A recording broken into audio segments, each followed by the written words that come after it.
Hi, I'm Mari. I'm with the United States Study Center, Director of Communications and Engagement. And we're joined for our first day one of the Democratic National Convention, just kind of quick instant analysis and reactions from some of our key political experts. I'm joined by David Smith, who's a senior lecturer in American politics and foreign policy, Brendon O'Connor, who's an associate professor in American politics. We've got Bruce Wolpe, who's non-resident senior fellow with the center, and Kim Hoggard, who's a non-resident fellow as well, all with different areas of political prowess and knowledge. So really looking forward to checking in with you guys and getting some of your reactions at this first milestone of the election season, as now we've had the first day of the Democratic Convention in this year that is anything but conventional. So I might throw it to you first, David, and then we'll just go around. But if you just want to touch really quick from day one, what was your high, what was your low, and your just initial thoughts on day one? Well, I thought the highlights were the final two speeches by Bernie Sanders and Michelle Obama. I mean, these were the speeches that were allowed to go for the longest, and in many ways, they were the most substantial. It's interesting that Sanders basically had the entire job for this day of the convention for actually laying out a policy agenda. That was really the only time that you heard about substantial policies. It's very interesting that they have the most progressive Democrat taking responsibility for that. Michelle Obama's speech, I think, really got to the heart of what a lot of Democrats are thinking about the way that the country's going and the kind of country that they want to see. So those were the two real highlights. And what was the low? The low was probably the parade of primary nobodies that came in the middle of it. If you're going to have all of these people who were really undistinguished during the primary debates, you should at least include Marianne Williamson. That at least would have provided a bit of entertainment. So yeah, I'd say that was the low point, completely unnecessary. Also, I want to give a shout out to Gretchen Whitmer, because I lived in Michigan for 6 years. That accent, those vowels that you could shovel snow with, that just really made me feel very homesick. Cool. How about you, Kim? What was your high and low from day one? Well, I have to agree with David. I think Michelle Obama's speech was very powerful. I think the whole program really built to that crescendo moment. And I think they layered it properly in that sense. And as David pointed out, her speech was the longest. And I think really cut across what normal people would be thinking in the Democrat Party about this moment. And I think she was very articulate in expressing that emotion in the electorate. I also thought Andrew Cuomo's speech was quite powerful. He's made an incredible impression during the time of this crisis with the pandemic. He's been very articulate, very good communicator, a straight talker, and obviously the success that they've now seen after the tragedy in New York of the trajectory of the virus has made him the perfect spokesman to speak to that crisis that's going on. So I thought his was really good. And as far as entertainment quality, I thought the music was well drawn too. Each of the performances spoke to various issues that the whole production tonight spoke to. So I thought they were a nice highlight. And I thought Amy Klobuchar, for her humor, also hit the mark. Yeah, any lows for you? I couldn't say anything in particular. I understand David's point about the former candidates speaking, but I think that was important for the Democrat Party in order to show the unity that they want to show. They want to show all the supporters of those candidates that they're valuing those candidates. And I think the recognition that Biden has given to each one of those potential candidates was important for that show of unity. So it may not have been the most exciting part of the production, but I thought it was a consistent element.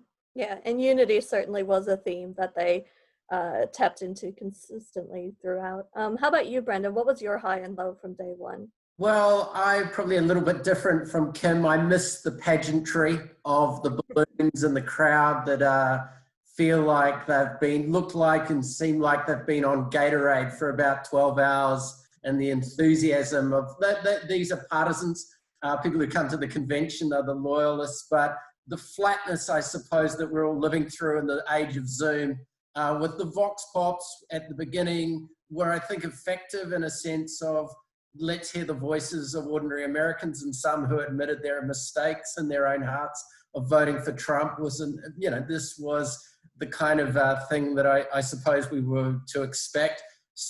I agree with David. Obviously, Sanders was given the role of policy, and I think that was because the sense of wanting Sanders voters to feel comfortable coming over to Biden in the way that maybe some of them didn't always feel comfortable with Hillary Clinton, and also showing that Sanders had moved that party to more progressive positions on the minimum wage, on prison reform, on the environment. So they're important things that he said. Michelle Obama's speech, as you said, natural, very effective in lots of ways, gives the sense of it's not just politics, it's about decency, and that you can only hope that is heard. The notion of empathy that she really mentions in her speech is just crucial at this time when, well over, 160,000 Americans have died. To not have empathy at the front of your heart and your political rhetoric at the moment is remarkable from the current president. And I think it's a theme that the Democrats, sensibly hit on, and as people as much as politicians.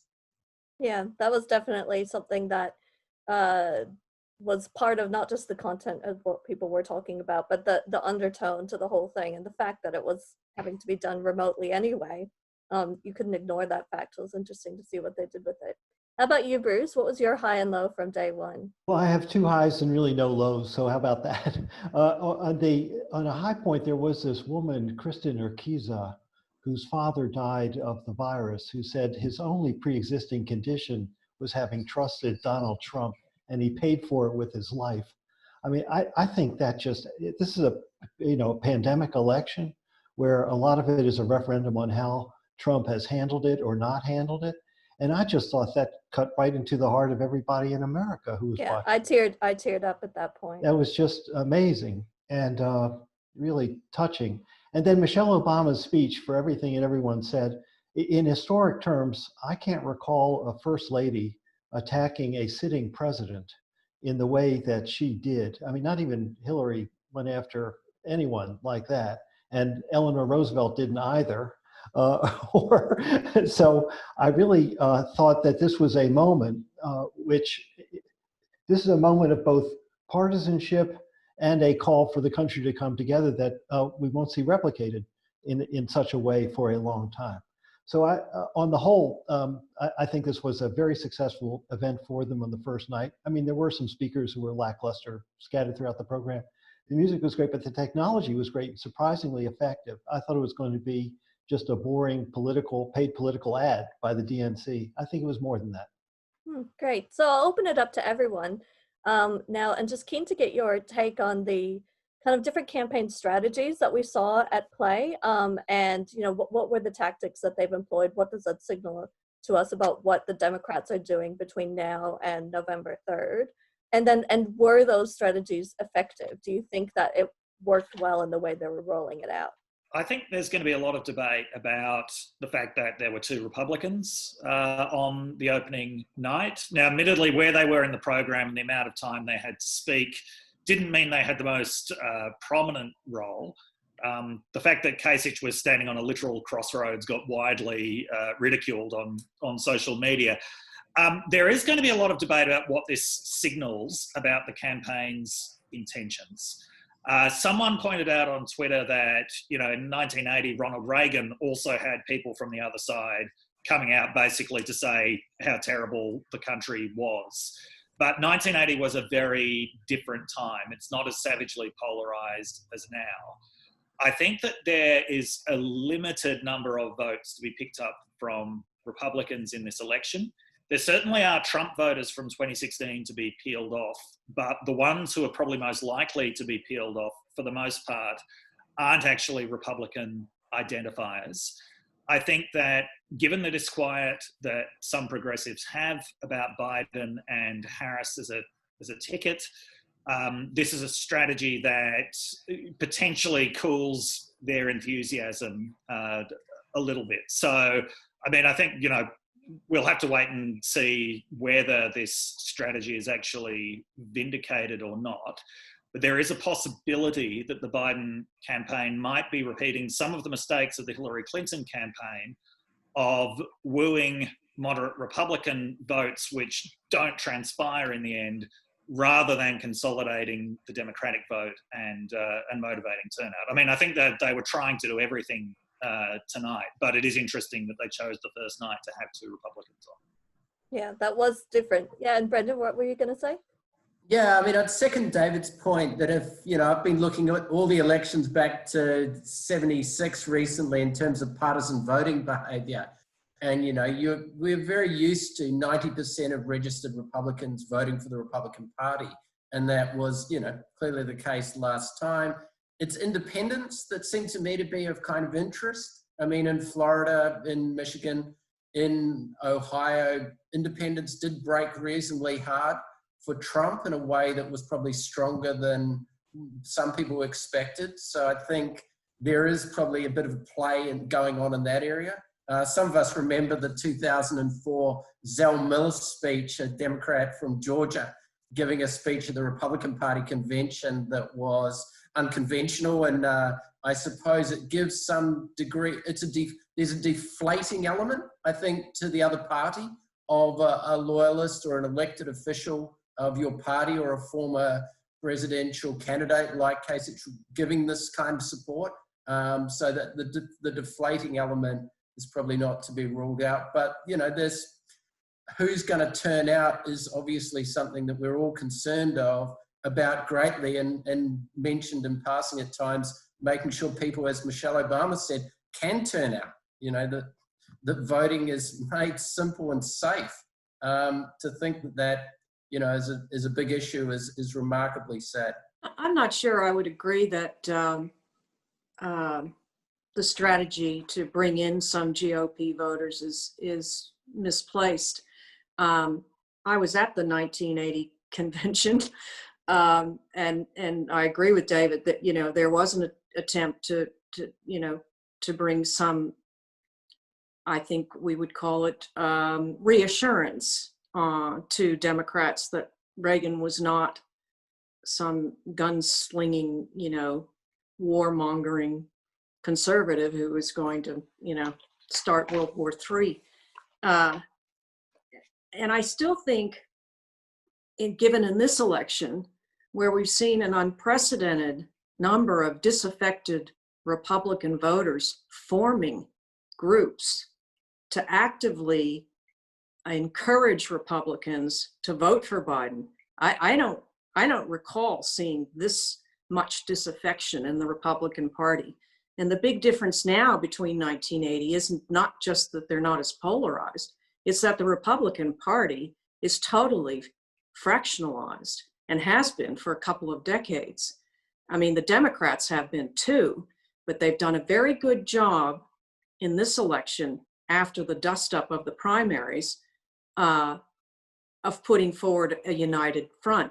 This, you know, from the Lincoln Project to the George W. Bush alumni that have formed a political action committee, I sense that it's a good move on the part of the Democrats to welcome them in. And if anything, it helps reinforce the idea that the Biden-Harris ticket is a moderate ticket. And it's a signal to say to Republicans, we're going to go back to a more establishment or traditional style of governing than what we've had with President Trump. tonight they were going on their theme of unity and the I Know Joe commentary by everyone.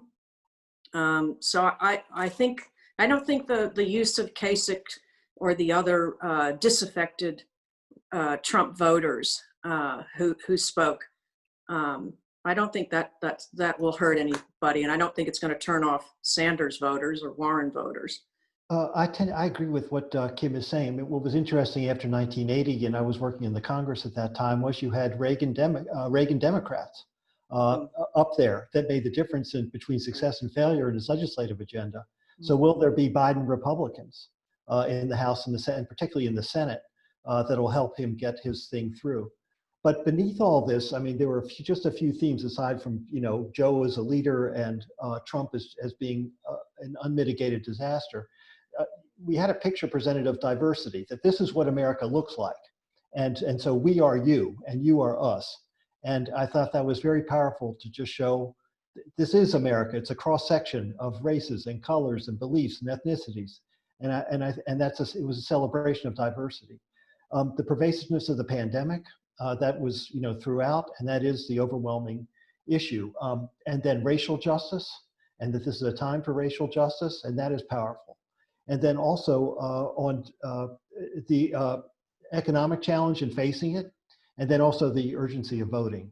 So if they stay with those themes, those will be drivers of the turnout that they absolutely need to win this thing. Which is, of course, a key difference between American elections and Australian elections, since it's not mandatory. So much of it is about getting out the vote and who turns up on the day.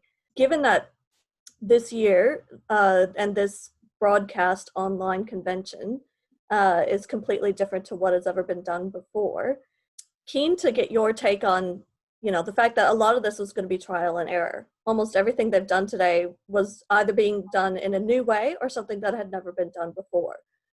Were there any surprises that came out of day one? And if so, what were kind of the biggest things that were surprises from maybe what our expectation was to what actually played out? If I can say, I think Eva Longoria was a tremendous surprise. I didn't expect her to be that good. So we'll see how she goes. The ratings are going to be very important. I mean, everyone has views. Social media, as David said, has gone nuts on some things, and it's been really interesting. But how many people really watched? And Trump will make a lot of that if the ratings are bad. I only spotted 2 technical glitches the entire time, which I thought was amazing. I think they're using a more high-powered platform than Zoom, possibly.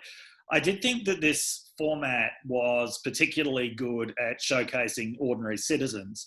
Certainly, ordinary citizens are often brought into conventions, but it's often, I find, in this really kind of cringeworthy and exploitative way. When they're put up in front of the same audience that is, that's been cheering on these politicians, usually they're there for some sort of very tragic reason.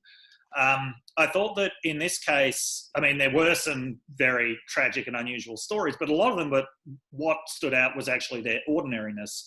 And this was the perfect kind of setting for that, where they weren't dealing with this, highly partisan audience. I thought that actually really allowed them to bring their own stories out. So I think this might be something for the parties to actually keep in mind, if we ever move beyond this strangeness and go back to conventional conventions, actually how successful this format was for showcasing ordinary people who in many cases were a lot more interesting than the speeches by politicians.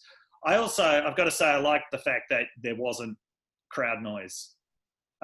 You liked that? I actually, yeah, I liked that. I liked that. Yeah, it often, I think, gets very, very tedious because it really just, I mean, as Brendon said, it's a partisan event, but it really just sort of confirms the team sportness of it. And you hear there's just mindless applause and cheering for rather banal things. I actually enjoyed not having that, but I think that I would be at odds with most of the people who like attending conventions. Any other surprises or things that jumped out at you from today? I wouldn't say there were too many surprises for me. I agree with David.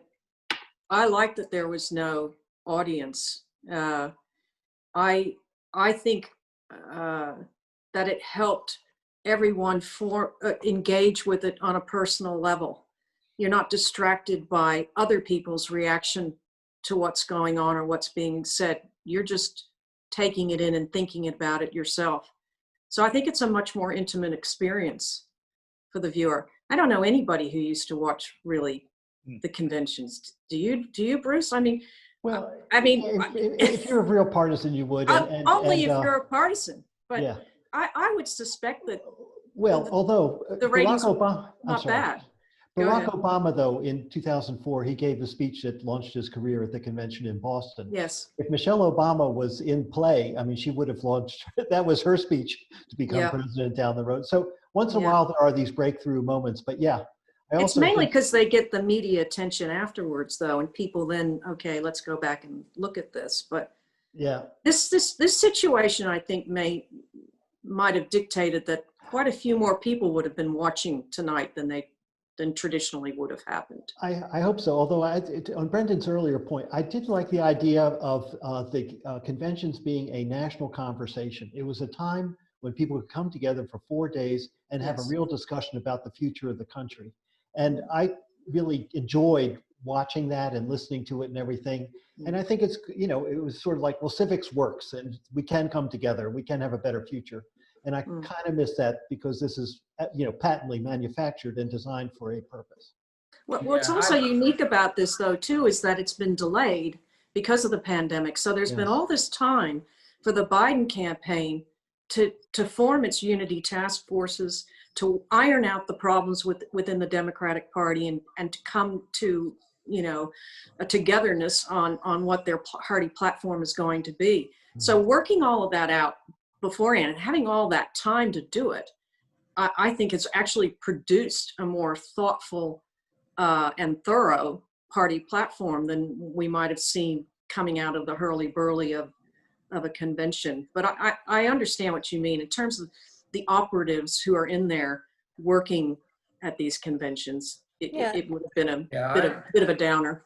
I'm going to put in a word for conventions. I mean, I'm a convention watcher. There's a great political literature of American conventions. Norman Mailer, Hunter S. Thompson, our own Guy Rundle gets sent over there from Australia and writes pieces that are a joy to read. So I think for those of us who do indulge and sort of work through them, there is, I think, a sense of where the parties are at. I mean, the grimness of the last Republican convention with Trump continuing to try to sort of milk Benghazi as a major convention issue probably was a reminder of how thin the case was for election. Similarly, some of us might remember the Romney sort of debt clock.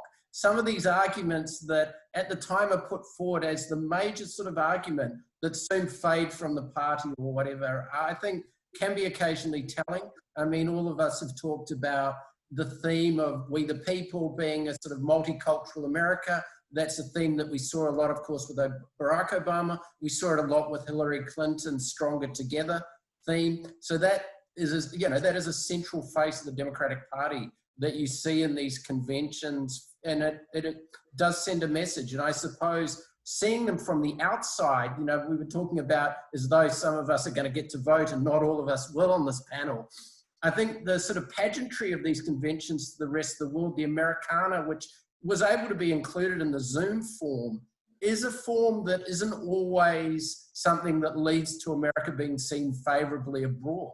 The soft power of these conventions is at times limited, that there is a sense of kind of overindulgence of these kinds of themes of American exceptionalism, that America will bounce back, that if only a new president was elected, things will be so much better. I think from the outside, people have got to become too familiar with those arguments and are a little less kind of taken by them than the enthusiastic partisans who talk at these conventions. We know they've got to tell this type of story, but I think from the outside, it's a story that people have seen over and over again, and I don't think it washes that well beyond American shores.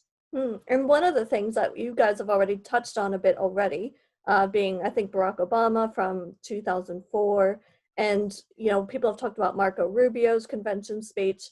and others. But one of the things people are often really honed in and watching are who are the potential rising stars of these parties, who might be running and throwing their hat in the ring to run for president in the future. And especially given the fact that it's widely accepted that Joe Biden is quite possibly, or probably, should he be elected, a one-term president, then who from today might be someone who's making a play for being on the ticket in 2024? Anyone stand out from the crowd? The other thing I liked about this production tonight was the number of women that we saw, elected women. And I do think that the Nevada governor came out with in the kitchen, but with a really pointed political attack, and spoke to the issue of mail-in balloting really well. But I thought she was very impressive. Amy Klobuchar always impresses. Maybe she'll have another run. I don't know. But in terms of people who we haven't heard of so much, I would say Whitmer and Catherine were the top two, in my opinion. Yep. I suspect Whitmer will try to serve 2 terms as Michigan governor, and will probably then make a bid for president based on her record as governor. Yeah. Anyone else spring to mind? Those were the biggies. Yeah, it wasn't really a parade of the aspirationals today. Well, I mean, that might come over the next couple of days. unless Governor Cuomo wants to get in, at some point, which a lot of people are pushing. So maybe. Yeah. Can I just say, on a different point, just thinking about everything that we've been saying, I don't know exactly how Republicans are going to do it, but it does strike me that this will be a much harder format for Trump to use effectively than for the Democrats to use. I think not only Trump, but a lot of Republicans really rely on an environment of some kind of interaction with audience, almost this call and response style speaking. And a lot of that is to do with the fact that populist performance has become the sort of major mode in the Republican Party now, whereas it's not in the Democratic Party. So, I mean, it will be very interesting to see what Republicans try to do with this, whether they actually do try to create some kind of audience somehow to give Trump something to bounce off. But every time that we thought that it might have seemed a bit flat today, I can imagine that would be an even bigger problem for Republicans, who I don't think in many cases perform particularly well when they don't have a physical audience in front. Yeah, well, and Democrats made the call so long ago that they were going to pursue this online format, whereas the Republicans for so long were, dead set on having a live convention, first in North Carolina, then in Florida. So even now, if you're trying to find how can I watch the Republican National Convention, the details on their website have changed a bit.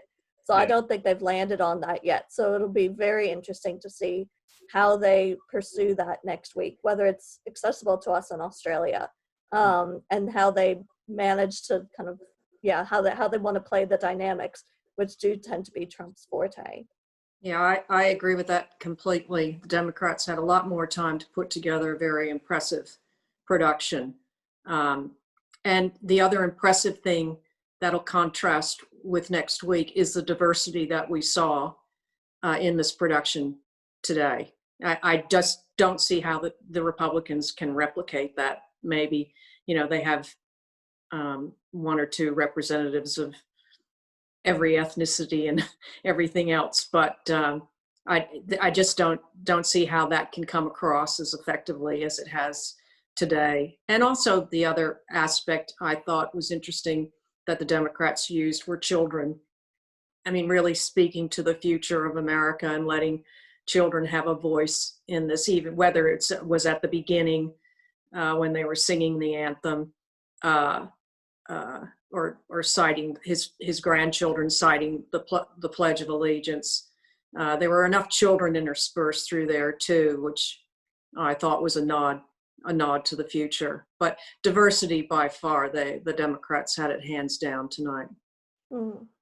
And I think that's really, I agree with that. And the big issue is how is the Republican Party going to show unity for all Americans as opposed to we know who's on our side and I'm with you and you're with me and we're going to keep this, we're going to keep America the way it is, the way we're headed right now. But I also know this. The president was hit tonight by a very angry black woman, and he's going to be hit again by another very angry black woman. And how he reacts to it is going to be probably the most telling thing that comes out of the week, setting the stage for the campaign that's about to start in earnest. Yeah, and if we, expand our gaze to Australia, all of us are based here in Australia, and the U.S. Study Center is here in Australia. What can Australians learn from the Democratic Convention and what we saw today, or what are implications for Australia based on what we saw discussed today? I don't think in either of the conventions that there's going to be much reference to foreign policy at all. I think Donald Trump wanted to, over the 4 years, rack up some foreign policy achievements, but he hasn't. I don't think that it's going to play a major role in the election. In terms of what we can learn politically, I mean, the US is an interesting system because the whole system of party selection is a lot more democratic. There's far more of a need for individual politicians to cultivate their own constituencies. It's not so much the sort of centralised system of party command, I suppose you could say, that you have in Australia. And these events always do show the kind of diversity within parties, which is very interesting, which Australian parties might actually shy away from ever attempting to showcase that, because in the Australian party context, what you're showcasing is division. There's always this impetus to try to present this united public front.